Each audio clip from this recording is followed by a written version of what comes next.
Hey everybody, it's Bruce here with Traveling with Bruce. Carnival has made an announcement regarding the new Carnival Mardi Gras cruise ship, the monster ship, LNG powered, that is coming out in 2020.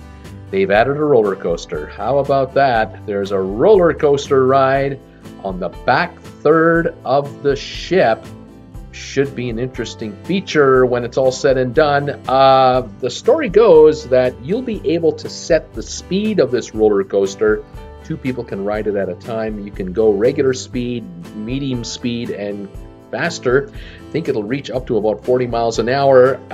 This roller coaster is replacing what has been used so far on the Vista class ships, the Sky Rider.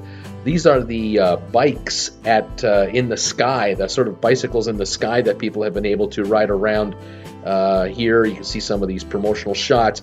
I have a feeling that these units here have been so mechanically unreliable that they break down all the time, a lot of moving parts, that Carnival decided, let's move into a roller coaster scenario instead.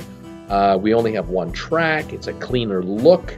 We'll probably be able to charge a nice little price for this ride as well, and we'll play that angle rather than do the two bikes up in the sky ride. It's just a better uncluttered look. Anyway, that's the latest from Carnival. We'll keep you posted on these updates. They're going to be coming out probably every couple of weeks with another announcement. LNG-powered mega ship holding 6,000 passengers. It's going to have a roller coaster.